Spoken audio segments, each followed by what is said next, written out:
ದತ್ತ ಮಾಡಿ ನನ್ನ ದಾಹವ ಮಣಿವ ಮಡಿದಂತೆ ಹೆಚ್ಚಿನ ಶಾಂತಿಯ ಕೊನೆವ ಕೆಂಪಟ್ಟಿಗೆ ನಿನ್ನದನೆ ಕಾಡಿಸಲು ಬಿಡೆ ಚಲವ ಬಿಡೆ ಚಲವ ಬಿಡೆ ಚಲವ ಬಿಡೆ ಚಲವ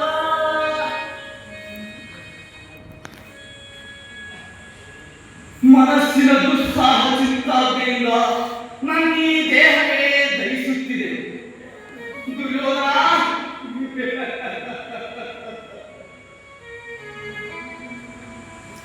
ನಿನ್ನ ಕತ್ತಲೆಯ ದಿಗಂತದ ಪಾತಾಳ ಕಾರಾಗೃಹವನ್ನು ನಾನಿನ್ನು ಮರೆತಿಲ್ಲ. ನನ್ನ 3 ಜನ ಸಹೋದರರನ್ನ ಬಂಧನದಲ್ಲಿಟ್ಟು ದಿನಕ್ಕೆ ಒಂದು ಇಡಿಯ ಒಳಗೆ ನೀರನ್ನು ಕೊಡುತ್ತಿದ್ದೆ. ಆ ಇಡೀ ಕೂಡ ನನ್ನ ಸಹೋದರರು ನಿರಾಹಾರವಾಗಿ ದಾರಿಯೆಂದು ಒಬ್ಬೊಬ್ಬರಾಗಿಯೇ ಹತರಾದರು. ಅವರ ಚಿರಶುದ್ಧಿ ದೃಷ್ಟಿ ಈಗಲೂ ಸಿರಿಯುವಂತೆ ನನ್ನ ಹೃದಯವನ್ನ ಬೇಡಿಸುತ್ತಿದೆ. ಗುರುರಕ್ತ ಶಸ್ತ್ರಗಳಿಂದ ಪುನಃ ಜೀವನಗೊಳಿಸಿದೆ.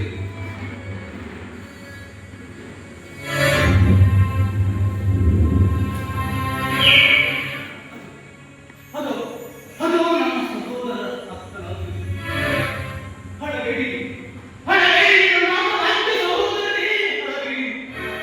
ದುರ್ಯೋಧನ 99 ಮಂದಿ ಸಹೋದರ ಚಿನ್ನಮುಂಡರಿಂದ ನರಕದಲ್ಲಿ ನಿಮ್ಮನ್ನು ನಾಶನ ಮಾಡಿದೆವು.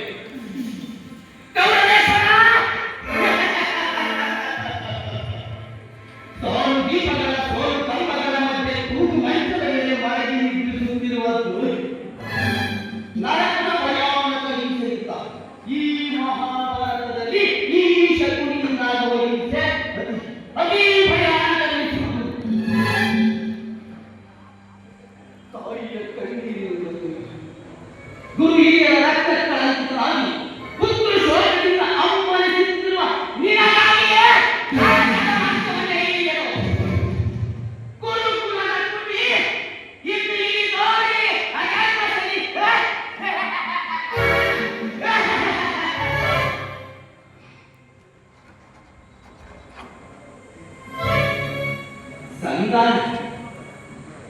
ಸಂತಾನಕ್ಕಾಗಿ ಶ್ರೀಕೃಷ್ಣ ಪರಮಾತ್ಮನ ಶುಭರಾಜರನ್ನಾಗಿ